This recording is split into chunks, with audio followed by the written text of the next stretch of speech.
Fala aí, galera. Aqui é o Cidadão X. Cara, eu fico até preocupado quando eu gravo mais de 2 vídeos na mesma sequência aqui. É porque às vezes, né, um tema me contagia de alguma forma, eu fico mais revoltado ou mais desanimado, né? Ou depois eu acabo nem editando, nem publicando nada do que eu falei aqui, e me confundo até quando eu for tentar gravar de novo. É muito louco o negócio, cara. Quem produz conteúdo da forma que eu faço aqui, né, tem esse tipo de problema. Pelo menos eu tenho, né? Sabe o que eu acompanho muitas vezes no meu canal? Né? O idiota. Eu não sei se eu preciso ficar chamando os caras de imbecis, idiotas. Talvez a pessoa que tenha feito, né, algum comentário sobre o qual eu vou fazer, né, uma espécie de conteúdo agora, ele não seja um imbecil, um idiota, nem seja mau caráter. Né? Ele às vezes é uma pessoa, né, que está perdida, né, no processo, está precisando, né, que seja esclarecida para ela alguns pontos para ela entender. Então, às vezes eu sou muito agressivo, muito ofensivo na forma como eu abordo, né, essas pessoas. Você já ouviu, né, em algum momento, né, que de alguma forma, né, uma frase fazendo uma insinuação de que se você critica o Bolsonaro, você está favorecendo o Lula. Não é isso? Da mesma forma, você deve ter escutado também pessoas insinuando que se você critica o Lula, você está favorecendo o Bolsonaro. É a questão da polarização, né? Ou é um ou é outro. Né? E é algo tão burro, cara. Porque eu vejo algumas semelhanças, inclusive na conduta dos dois, principalmente nas suas estratégias de abordagem na militância fanática, que, sabe, me atrapalham muito, né? Até, sei lá, comentar alguma coisa. Porque parece que você fica meio engessado, né? Ou vou detonar o Bolsonaro. Aí lá vem o idiota achar que eu sou petista. Vou falar mal do Lula. Ah, o cara agora vai falando que eu tô a favor do Bolsonaro. Sabe, é até difícil, cara. É isso que desanima às vezes. Então eu acompanho de vez em quando aqui no meu canal alguns comentários me cobrando críticas contra o atual governo, o governo Lula, o governo PT. E muitas vezes esses comentários vêm num tom de deboche, outras vezes num tom de desafio. Como quem, por exemplo, vai me desmascarar. Ou já está me desmascarando. Ah, ele só bate no Bolsonaro. Eu acho que a ideia dele é até mostrar de alguma forma, né, que eu sou parcial. Porque são pessoas que são adestradas a acreditar que a sua voz, né, as suas ideias, as suas opiniões só podem ter credibilidade, né, quando você faz críticas, né, com esses temas mais complexos. Você só tem credibilidade se você for imparcial, neutro. Aí sim dá pra acreditar em você. Cara, eu acho que pessoas imparciais é quase que impossível, né, ao emitir uma opinião, por exemplo. Eu sou muito parcial, né, com as minhas convicções e que influenciam, né, tem efeito direto sobre as minhas opiniões, sobre as minhas conclusões, as minhas linhas de raciocínio. Eu nunca procurei ser imparcial na abordagem. Muitas vezes eu escolho o conteúdo ou o tema que eu vou abordar com vocês aqui de acordo com o que eu vejo que é prioridade no momento. Sim, bati no Bolsonaro durante 4 anos. Bati no governo Temer durante 2 anos, após o golpe contra Dilma. Eu nem gostava tanto assim de política, cara. Fui obrigado, né, a entender, não a gostar, sabe? Para entender a manipulação, para repassar com vocês, fazer as revelações certas aqui. E agora chegou o governo Lula, então vou ter que bater 4 anos no governo Lula. Tenho muitas, cara, muitas críticas à conduta do PT. Ainda estamos aí, sei lá, no 3º mês de governo Lula, né, e um governo que vem depois de um governo absurdo, que era o governo Bolsonaro. Aquela agenda, né, nociva, destrutiva do governo Bolsonaro. Então os nossos parâmetros, né, de análise, eles estavam muito baixos, cara. Muito baixos. Então dificulta até fazer uma comparação do governo Lula com o governo Bolsonaro. Porque eu sempre digo que até um cachorro em coma, né, é melhor governante do que o Bolsonaro. Se o cachorro ficar deitado lá, sem se mexer e mal respirando, né, só o fato dele não fazer nada já era melhor do que o governo Bolsonaro, que tinha uma agenda tão absurda, né, em pontos tão sensíveis, né, para o Brasil, para o desenvolvimento da nação, como meio ambiente, economia, questões sociais, sabe? Cara, que não tinha como, né, alguém fazer pior. E eu acho que a estratégia do PT foi até, né, nesse nível aí, abordou muito nesse ponto. Mas quando eu não faço as críticas que você espera que eu faça contra o PT, não significa que tipo, eu sou a favor do PT, ou que o PT não mereça nenhum tipo de crítica. Eu tenho muitas críticas ao PT. E não vem de agora. Já vem de antes, vem desde a formação, né, da chapa Dilma Temer. Um compromisso assinado ali, né, como se fosse um pacto com o diabo. Que terminou mal, como sempre termina um pacto com o diabo. Com o Temer apunhalando a Dilma pelas costas. E tinha todos aqueles processos de corrupção envolvendo ali as figuras que o PT tinha ali para governar. Pessoas arrogantes, o PT ele concentra muito poder nele mesmo.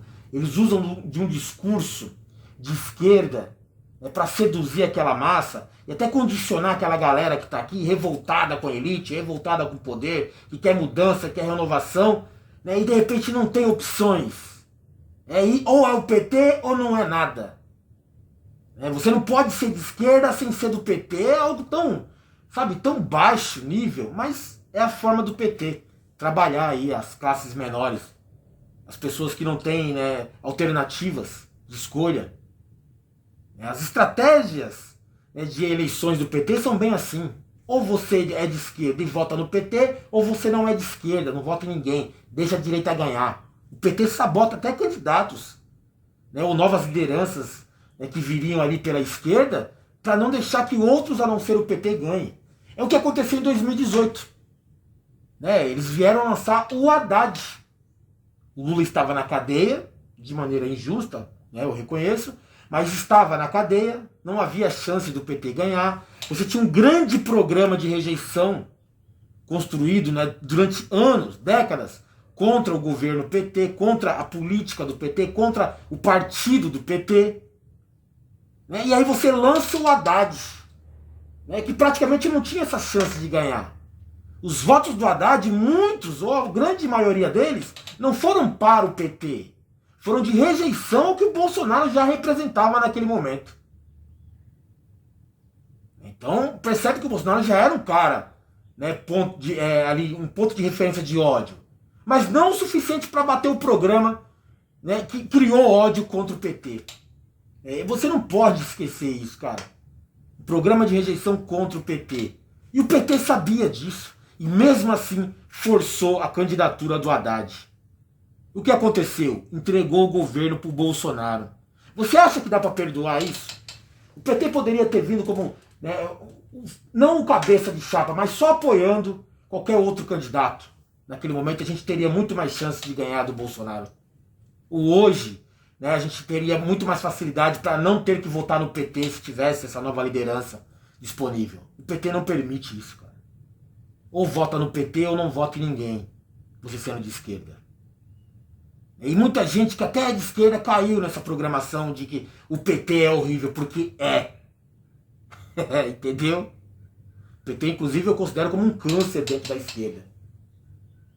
Ao não deixar renovar o quadro de lideranças, ao ficar idolatrando um velho líder eternamente, ao deixar eles concentrarem o discurso de esquerda como se eles fossem os únicos representantes da esquerda e não são. Sabe? Então o PT em 2018 entregou o governo para o Bolsonaro. Sabe? Eu não consigo não entender dessa forma. O PT tinha que apostar, por exemplo, na polarização. Era a estratégia do PT. Ou nós ou eles. Perdeu naquele momento, foram eles. E aí o que o PT faz? Deixa rolar. Sim, porque mesmo o Bolsonaro governando de maneira péssima, horrível, ameaçadora ao futuro do Brasil, o PT, por exemplo, a partir ali de 2019, quando você já havia, né, os primeiros indícios do que o Bolsonaro seria, né, já falando em golpe de Estado, com um monte de patifaria nos seus ministérios, né, um monte de groselhas sendo ditas por aí, né, o PT não tinha a menor intenção de promover o impeachment do Bolsonaro. Já havia inúmeros crimes, inúmeros motivos já. E olha que a gente nem havia chegado na pandemia ainda. Onde, né, lacrou de vez o governo Bolsonaro como, né, horrível, horripilante, tenebroso. E o PT não quis, cara, derrubar o Bolsonaro, porque precisava do Bolsonaro, para tentar bater a rejeição contra o PT naquele programa, né, que manipulou a opinião pública, né, com um simples slogan, né, menos pior que o Bolsonaro. Basicamente era essa a estratégia do PT. E é meio difícil, né, você ser pior que o Bolsonaro. Mesmo que você não gostasse do PT, mas a opção que o Bolsonaro, e o Bolsonaro quase ganhou ainda, cara. E quando eu falo que o PT sabotou o impeachment do Bolsonaro, é verdade, tem gente que... Mas não havia condições, cidadão X. Lógico que havia condições. A maior bancada do Congresso, naquele momento, era a do PT. Você sabia disso? Então condições haviam. O que precisa para você ter um impeachment? Um processo bem fundamentado de impeachment? Você precisa de apoio popular nas ruas. O PT sempre teve um verdadeiro exército, uma legião de influenciadores de massa. Trabalhando para eles. Operando para eles. E o PT sabotou, né, que essa massa se inflamasse solicitando, pedindo, cobrando impeachment. A massa não foi para a rua pedir impeachment porque o PT não quis. Quando outras lideranças tentaram cobrar o impeachment justo e legítimo do Bolsonaro, o PT foi contra os movimentos de impeachment. Por quê? Porque precisava do Bolsonaro nas próximas eleições para que o Lula vencesse. O Lula não precisava nem apresentar nenhum programa de governo, nenhuma proposta mirabolante, não. Precisava ser menos pior que o Bolsonaro. E para isso ele precisava que o Bolsonaro estivesse lá. Sem o Bolsonaro, eu tenho certeza que o Lula teria mais dificuldade de ganhar do que teve, né, contra o Bolsonaro. E olha que foi apertado, hein, cara. Imagina se o Bolsonaro tivesse passado pelo processo de impeachment e o Lula tivesse que, por exemplo, concorrer com outros candidatos, como Ciro Gomes, de maneira direta, tendo que apresentar propostas, fazer uma campanha decente, sem precisar ficar atacando, né, o zumbi lá, o morto-vivo do Bolsonaro, né, o leproso, necroso. Né? Já pensou? Uma campanha mais legítima, com alternativas verdadeiras, com propostas de campanha, um debate sério. Né? Mas o PT não ia permitir isso, cara, porque a chance dele perder era ainda maior do que foi. E quase perderam pro Bolsonaro. Sabe? E você percebe que durante a campanha do PT, para tentar ganhar do Bolsonaro, eles venderam a alma. A mesma crítica que eu fiz quando eles venderam a alma, né, da Dilma, colocando o Temer para garantir a vitória como seu vice. O PT fez acordo com pessoas que apoiaram o golpe contra a Dilma. O PT fez acordo e assumiu compromissos com corruptos. Ou seja, você olha para o governo Bolsonaro e tem lá suas críticas, suas rejeições. Por quê? Está cercado de golpistas e corruptos. Aí você olha para o campo do PT e para o Lula na sua campanha e ele está cercado exatamente de corruptos e golpistas. Como que você aceita isso, cara? O PT, durante esses anos de governos Temer e Bolsonaro, sempre foi contra todas as reformas. Aquela agenda Temer que foi concluída pelo Bolsonaro. Reforma trabalhista, reforma da Previdência, reforma do ensino médio, DRU, teto de gastos, orçamento secreto. O PT era contra tudo isso. Hoje o PT é o governo. Me diz uma dessas ações que o PT revogou, que o PT fez ser contra. Era contra antes. O PT revogou a reforma trabalhista, ou está falando sobre isso? O PT fala em revogar a reforma, né, previdenciária, ou comenta, ou se mobiliza para isso. O PT foi contra o teto de gastos. Agora o PT é a favor de um arcabouço fiscal. Só trocaram o nome, cara. Só trocaram o nome. Velha estratégia de manipulação da opinião do povo mais burro. Trocaram o nome de teto de gastos para arcabouço fiscal. É só observar quem está apoiando o arcabouço fiscal. Os mesmos que apoiaram o teto de gastos. Os mesmos banqueiros, os mesmos jornalistas, né, de cunho econômico, os mesmos analistas, os mesmos especuladores, os mesmos políticos. Todo mundo gostou do teto de gastos. Cara, se essa corja gostou do teto de gastos, né, e agora gosta do arcabouço fiscal, o que você acha que é arcabouço fiscal, então? Orçamento secreto. Você vê o Lula falando em acabar com o orçamento secreto? Vai distorcer aqui, criar um outro nome ali e vai continuar, cara. Sabe? o PT colocou o Alckmin de vice, cara. Como que você não critica isso? O Lula fala suas bobagens, não da forma como o Bolsonaro fala, que parecia que era algo mais natural, né? Grotesco, bizarro.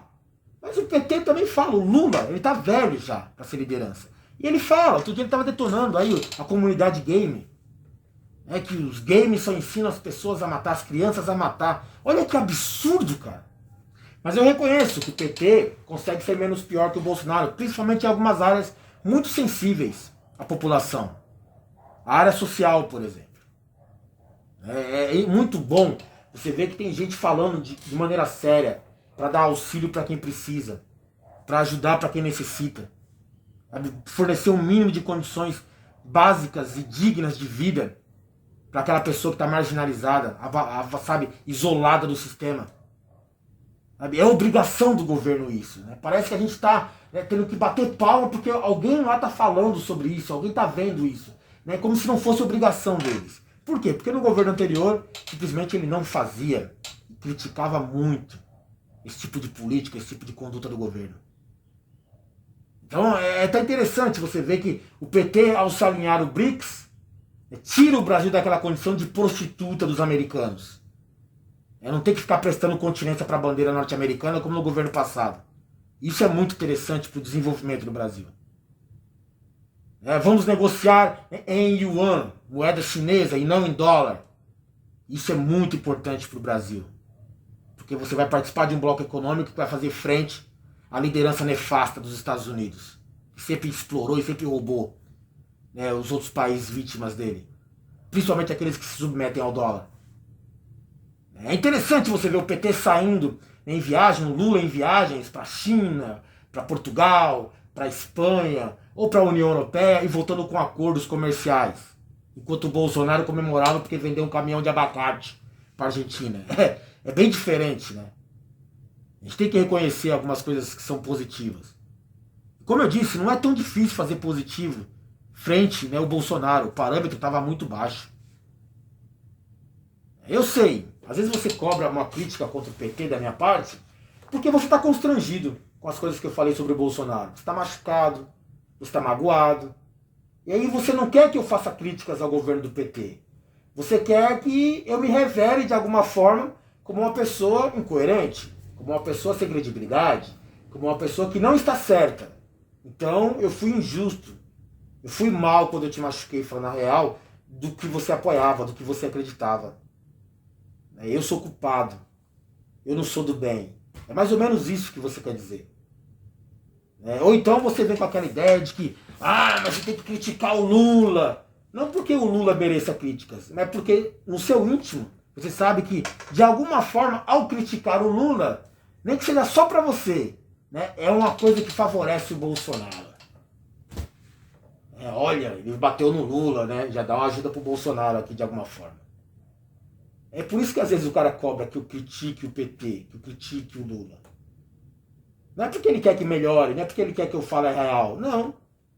É porque ele estava incomodado comigo, porque ele quer uma forma de fazer o seu ídolo, que foi humilhado e acabou humilhando junto ele, se sobressaia. É isso.